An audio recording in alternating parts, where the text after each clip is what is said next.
দৰঙৰ অতলাত নিশা নিশংস হত্যাকাণ্ড ভূমিকেন্দ্ৰিক সংঘাতৰ ফলত সংঘটিত হয় নিশংস হত্যাকাণ্ড একে গাঁৱৰে ফজল আলীয়ে চোকা অস্ত্ৰৰে প্ৰথমে আক্ৰমণ কৰে শামছুল হক আৰু জেলিমা বেগমক চোকা অস্ত্ৰৰে আক্ৰমণ কৰাত দুয়ো ভায়েক ভনীয়েকক গুৱাহাটীলৈ প্ৰেৰণ কৰে চিকিৎসকে চিকিৎসালয়লৈ নিয়া পথতে মৃত্যু হয় শামছুল হক নামৰ যুৱকজনৰ আনহাতে গুৰুতৰভাৱে আহত জেলিমা বেগম বৰ্তমান জিএমচিত চিকিৎসাধীন ইফালে হত্যাকাণ্ডত জড়িত ফজল আলী বৰ্তমান পলাতক আৰক্ষীয়ে আটক কৰিছে হত্যাকাৰী ফজল আলীৰ তিনিগৰাকী আত্মীয়ক ঘটনাক লৈ গাঁওখনত উত্তপ্ত পৰিস্থিতি মঙ্গলদৈপুৰ মিৰ চাহিল ইৰফানৰ প্ৰতিবেদন এআইএন লাইভ জিলা উদ্যম সমাগম নামেৰে অসম চৰকাৰৰ যি উদ্যোগ বিভাগ আৰু MSME যি আমাৰ ডিপাৰ্টমেণ্ট আছে সকলোৱে মিলি আমাৰ থলুৱা উদ্যোগীসকলক উৎসাহিত কৰি তেওঁলোকে উৎপাদিত কৰা সামগ্ৰীসমূহৰ বাবে এখন বজাৰ স্থায়ী বজাৰ এখন দিয়াৰ ব্যৱস্থা আৰু তেওঁলোকক উৎসাহিত কৰাৰ বাবে চৰকাৰৰ ফালৰ পৰা বিভিন্ন ধৰণে আৰ্থিকভাৱে অনুদান দিয়াৰ ব্যৱস্থা আছে তাৰ অধীনত আজি কলাইগাঁৱৰ শ্ৰী ৰাসোৎসৱস্থলীত জিলা উদ্যোগ বিভাগে এই বিপণী বা এই মেলাৰ আয়োজন কৰিছে আমি দেখিছোঁ ইয়াত 51খন আমাৰ বিভিন্ন উদ্যমী বা প্ৰতিষ্ঠানে আহি অংশগ্ৰহণ কৰিছে আৰু বিশেষভাৱে আমাৰ থলুৱা যিবিলাক উৎপাদন বস্ত্ৰৰ পৰা আৰম্ভ কৰি খাদ্যবস্তুৰ সম্ভাৰলৈকে তেওঁলোকে নিজে ইয়াত উৎপাদন কৰি ৰাইজৰ বাবে বা বিক্ৰীৰ বাবে মুকলি কৰিছে আমি দেখিছোঁ বহুত ধৰণৰ গুণগত মানদণ্ডৰে উন্নত তেনেকুৱা ধৰণৰ উৎপাদনবিলাক আজি মই নিজেই কেইবাবিধ সামগ্ৰী কিনিছোঁ গতিকে থলুৱা উদ্যোগীসকল হৈছে অৰ্থনীতিৰ বুনিয়াদ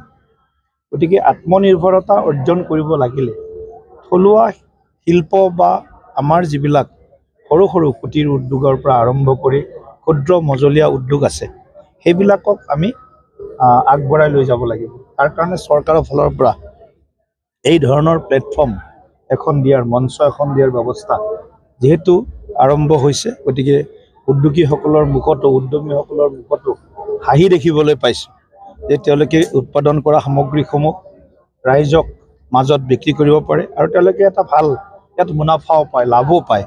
গতিকে আমি সকলোকে অনুৰোধ কৰিছোঁ যে আত্মনিৰ্ভৰ অসম কৰিব লগা হ'লে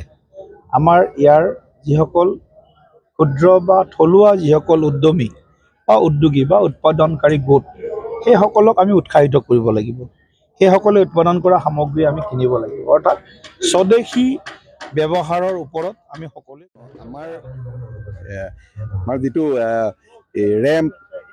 raising and accelerating MSME performance এই প্ৰগ্ৰেমটোৰ আণ্ডাৰত আমাৰ অসমৰ প্ৰতিখন জিলাতে 3-4টাকৈ এনেকুৱা উদ্যম সমাগম পতাৰ কাৰণে ব্যৱস্থা কৰা হৈছিলে ওদালগুৰি জিলাত 3টা জেগাত 3খন এনেকুৱা উদ্যম সমাগম পাতিবলৈ ব্যৱস্থা কৰা হৈছে তাৰে এই ফাৰ্ষ্ট ফেজটো আমাৰ প্ৰথম উদ্যম সমাগমখন আমি কলাইগাঁও ৰাসৰ লগত মিলাই পাতিছোঁ কিহৰ কাৰণে যে আমাৰ যাতে এই এণ্টাৰপ্ৰেনিয়ৰসকলৰ যাতে অলপ বিক্ৰী বেছি হয় মানুহ যাতে বেছিকৈ আহে মানুহৰ সমাগমটো যাতে বেছিকৈ হয় তাৰ বাবে আমি ইয়াত পাতিছোঁ আমাৰ এই প্ৰগ্ৰেমটোৰ উদ্দেশ্যই হৈছে যে আমাৰ যাতে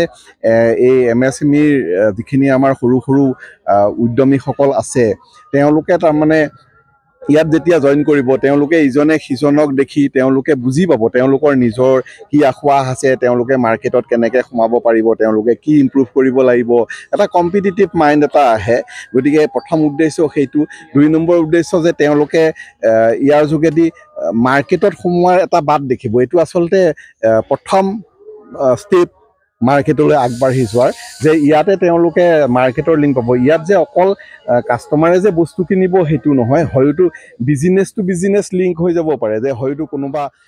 দোকানে হোলচেলাৰ যিকোনো খবৰ বিজ্ঞাপনৰ বাবে যোগাযোগ কৰক 7896121996